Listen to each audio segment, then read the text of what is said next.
Good morning. Ngasigi video haipatang share tawjirage mayamda ado Saraswati Puja so oibanina Saraswati Puja se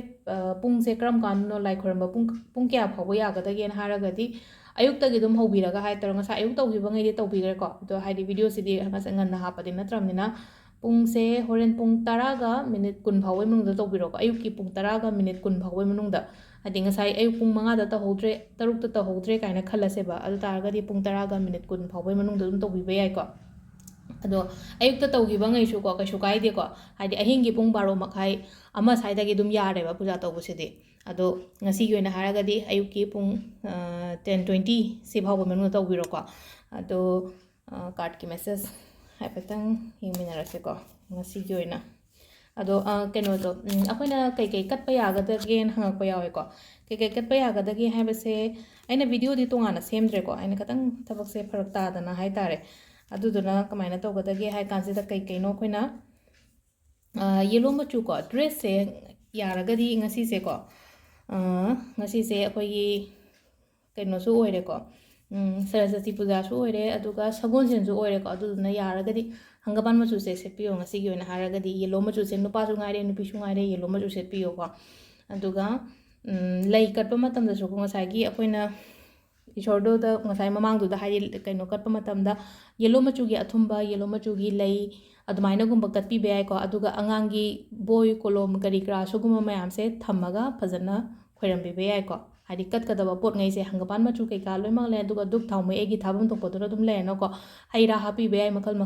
ko khara ani adum ahum natraga manga gumba dum hapa be ai ko aduga athumba gumba katpiragadi yellow machu haragadi laddu harasina ko laddu yellow machu gumba dum maina adum bakat pa yai dress ki oina haraga su ko hangapan se piu ko ado sida hambada ko card se yengminara se ko adugi tungan ba video se semba ai nangdare aduna adum ayukta dum haire ko sigi potse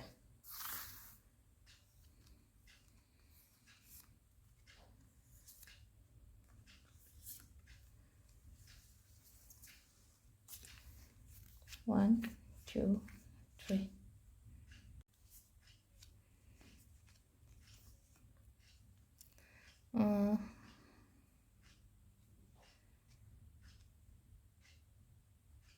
Ahamba sida lere ko card se impress card lai impress se phai ko koigi haidi asengba de haidi akoi pregnancy reading ga toragadi impress la pose haidi dum adum 100% haidi kaino pregnancy gi good news kumba kai gumba dumai lakpodo adu sina daily gi message ni na hai tare ko haidi daily message se di haidi sina amu kai da haidi afaba lakpo be se positive card ne ba se number 3 su ore ko sida ida irise ko 3 se phai ko aduga si impress se haidi aina sum tawgiba thabak kumba ga hana leigiba kotkiba leiragadi si se oiba hai tare ko ngasi gi numit da haidi pallaga leiba gumba maina gumba lakko ko daina piri ko khara ani shuba ko ani shuba sina katang section bio ngasi gi oina haragadi ko section bio haragadi ko katang sokpa panba adumaina hai tare ko adumaina khudi thiba hai tare ko na habada adu thian bi gono khudi phajana haina sina jatpiyo ngasi gi oina haragadi ani shuba gi sina ko tower card se ko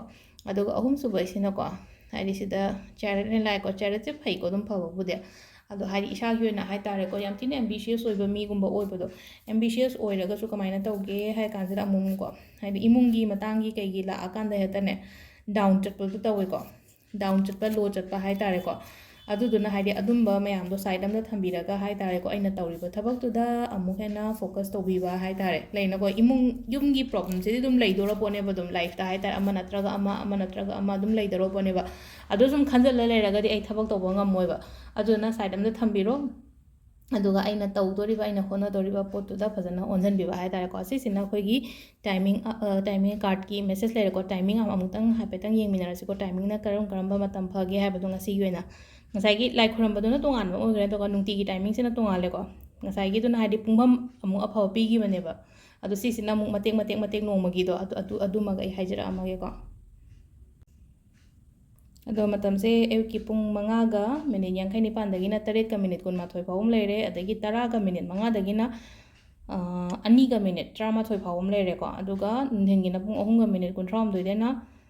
ꯄꯨꯡ 9ꯒ minute 13 ꯐꯥꯎꯕ ꯑꯃ ꯂꯩꯔꯦ ꯑꯗꯒꯤ ꯑꯃꯨꯛ 13ꯒ minute 18ꯗꯒꯤꯅ ꯄꯨꯡ 1ꯒ minute 5 ꯐꯥꯎꯕ ꯂꯩꯔꯦ ꯑꯗꯒꯤ ꯑꯍꯤꯡ ꯅꯣꯡꯌꯥꯏꯒꯤꯅ ꯍꯥꯏꯇꯥꯔꯦ ꯄꯨꯡ 2ꯒ ꯃꯤꯅꯤꯠ 94ꯗꯩꯅ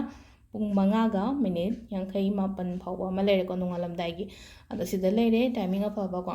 ꯑꯗꯨꯒ ꯌꯦꯜꯂꯣ ꯊꯔꯁꯗꯦꯁꯨ ꯇꯥꯔꯦ ꯀꯩꯅꯣꯁꯨ ꯇꯥꯔꯦ ꯁꯔꯁꯋꯇꯤ ꯄꯨꯖꯥꯁꯨ ꯇꯥꯔꯦ ꯑꯗꯨꯗꯨꯅ ꯌꯥꯔꯒꯗꯤ ꯍꯪꯒꯄꯥꯟ ꯃꯆꯨꯁꯦ ꯁꯦꯠꯄꯤꯌꯨ ꯑꯐꯕ ꯑꯦꯇ꯭ꯔꯦꯛ ꯇꯧꯅꯕꯒꯤꯗꯃꯛꯇ ꯉꯁꯤꯒꯤ ꯑꯣꯏꯅ ꯍꯥꯏꯔꯒꯗꯤꯀꯣ ꯑꯗꯣ ꯁꯤ ꯂꯩꯔꯦ ꯚꯤꯗꯤꯑꯣ ꯀꯣ ꯃꯦꯝ ꯊꯦꯡꯛ ꯌꯨ